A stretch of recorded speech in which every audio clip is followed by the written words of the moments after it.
Bonjour à toutes, bonjour à tous et merci de nous retrouver ce dimanche matin sur le plateau de Sagesse Bouddhiste pour la première partie du documentaire consacré à la fête de Boun That Luang. Il s'agit de la fête des Lumières au Laos qui célèbre la fin du carême bouddhique et qui a lieu actuellement. Peter Livermore nous propose de suivre aujourd'hui les préparatifs de cette cérémonie importante, tant pour les moines que pour les laïcs, dans un quartier de Luang Prabang. Je vous laisse découvrir ces instants de grande ferveur.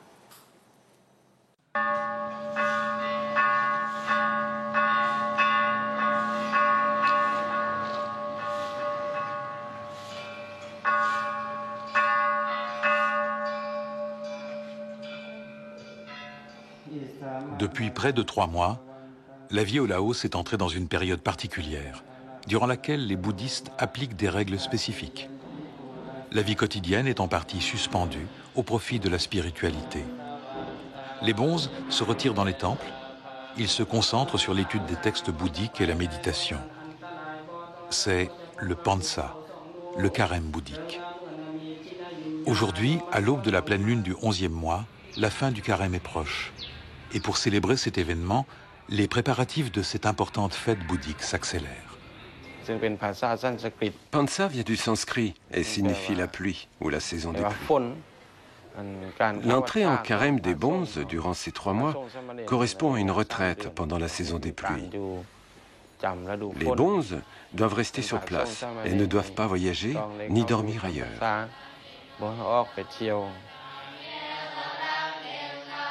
À l'origine du bouddhisme en Inde, les bonzes se retiraient dans des grottes pendant cette période.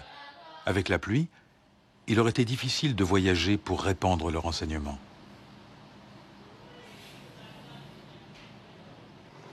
C'est aussi la saison où le riz pousse dans les champs, et pour protéger les cultures, les déplacements étaient proscrits.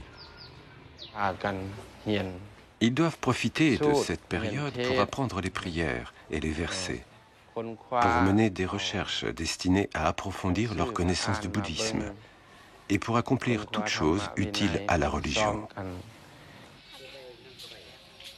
Pour la population aussi, c'est une période de prière et de mise en suspens de la vie courante.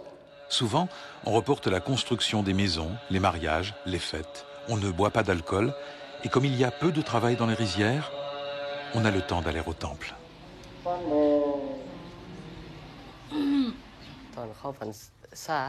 Les habitants suivent les enseignements. Ils viennent à la pagode, écouter les commentaires de la doctrine bouddhique pour trouver la paix en eux-mêmes.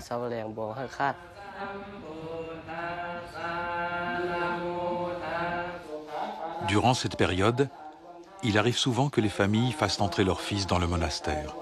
Pendant plusieurs mois, ils se consacreront à l'étude et à la pratique du bouddhisme. C'est la fin de cette période de règles plus strictes. Et la fête Boun Ok Pansa marque le retour à la vie normale. Ces célébrations sont particulièrement spectaculaires ici, à Luang Prabang. Un véritable festival des Lumières que préparent ensemble les bonzes et les habitants.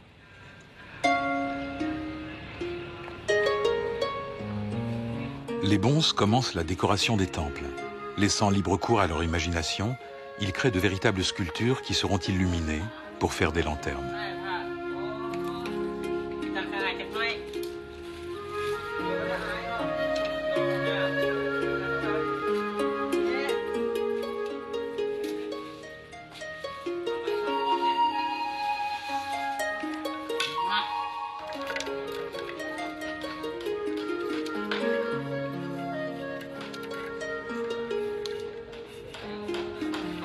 Tout est fait à la main, avec du bambou, du papier, de la colle, du fil et beaucoup d'ingéniosité.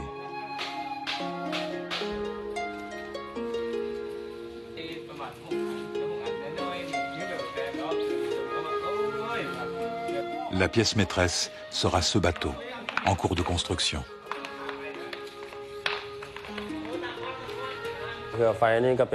La barque d'illumination est l'une des anciennes traditions laotiennes. Nos aïeux nous ont montré l'exemple et nous perpétuons leur tradition. Chaque pagode prépare sa barque d'illumination. Prière à la trilogie bouddhique pour acquérir des mérites.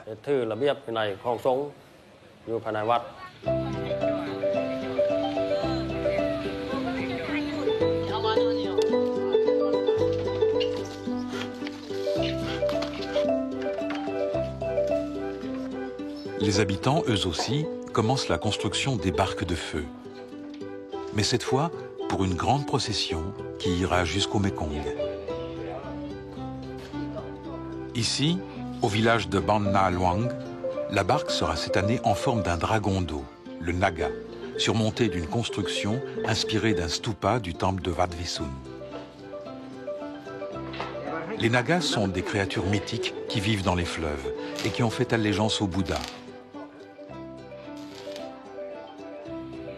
Ils sont partout présents dans les temples, sur les toits, les escaliers, symboles de puissance et de protection.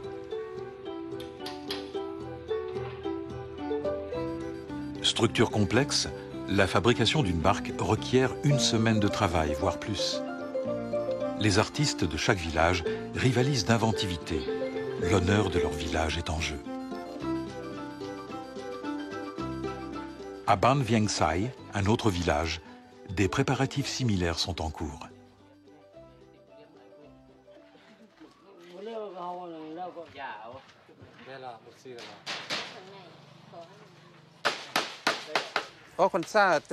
Nous sommes en train de fabriquer la barque d'illumination. Tous les ans, à la sortie du carême, nous devons faire une barque pour la faire flotter en offrande au Seigneur Nak.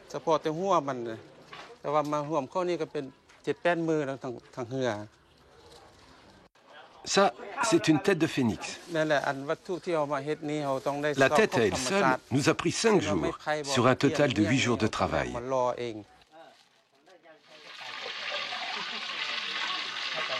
Dans cette cérémonie, la lumière joue un rôle capital. La procession des barques de feu a lieu la nuit. Tout est donc prévu pour qu'elle soit bien éclairée.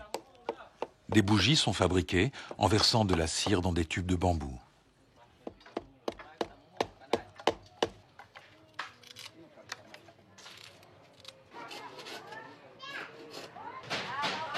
Et des petites lanternes qui seront portées par des enfants sont aussi préparées.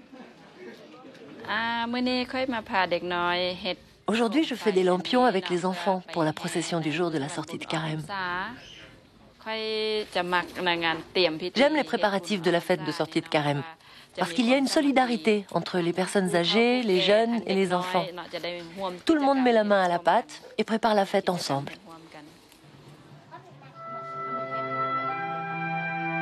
Il est frappant de voir tout le monde œuvrer ensemble, donner de son temps, de son travail, de son savoir-faire. Tout est fait à la main, avec énormément de soin et d'amour, malgré le caractère éphémère de ces créations qui disparaîtront dans quelques semaines. Ceci illustre bien la notion de non-attachement aux choses matérielles dans le bouddhisme. Au monastère, les bonzes continuent les préparatifs de la décoration du temple. Ils suspendent des lanternes et des étoiles sur le pourtour des bâtiments, ainsi qu'à travers les cours. Ces décorations feront de leur monastère des féeries de lumière.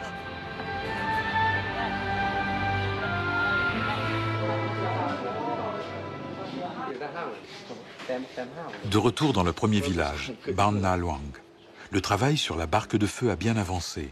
On commence à distinguer les formes du dragon d'eau. Je suis en train de peindre la barque d'illumination. C'est de l'art laotien. Et c'est la tête du Seigneur Nak du Laos. Tout le village contribue. Je suis fier de participer à la réalisation de cette œuvre pour le village.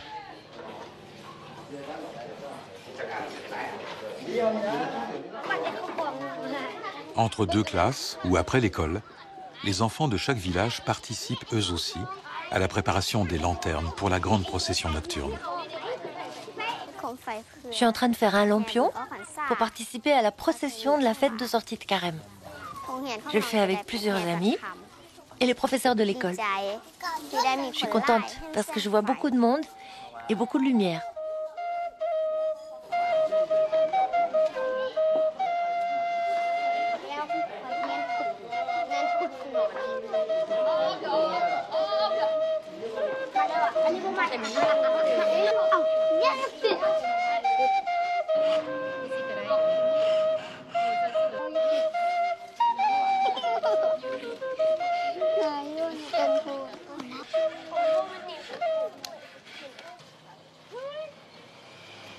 Pendant ce temps, on cueille des feuilles de bananier qui seront utilisées en cuisine.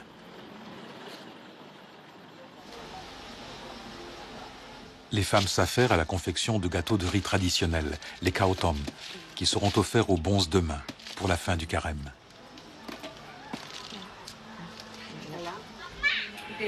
En ce moment, je suis en train de faire les gâteaux de riz. C'est pour la fête de sortie de carême. Je montre l'exemple aux enfants et aux petits-enfants pour qu'ils perpétuent les us et coutumes du Laos. Il y a le riz, la banane, la noix de coco, le sucre. On précuit le riz sur le feu et on place la banane au milieu, avant de mettre le gâteau à cuire à la vapeur.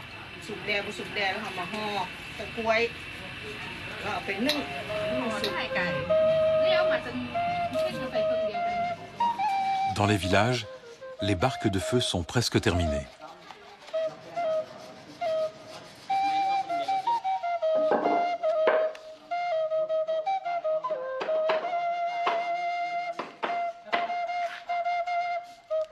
Nous sommes à la veille de la procession. Une plaque porte fièrement le nom du village. Avant le grand jour de Hokpansa, les bonzes viennent bénir le bateau.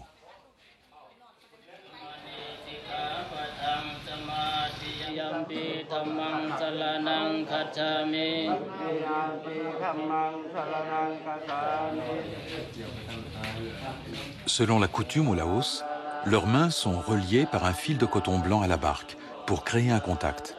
Ils la bénissent pour que sa mise à l'eau se fasse avec succès et qu'elle puisse transporter les prières du village.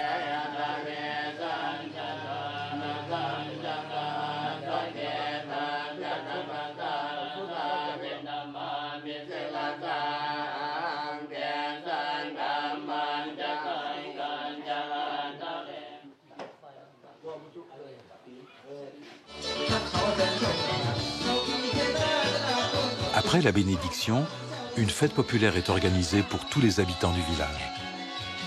L'humeur est festive.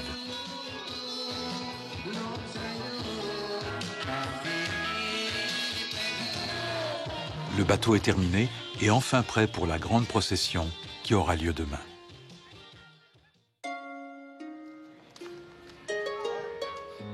Maintenant, à l'approche de la pleine lune et du Hokpansa, toute la ville, illuminée, est prête pour le festival des Lumières.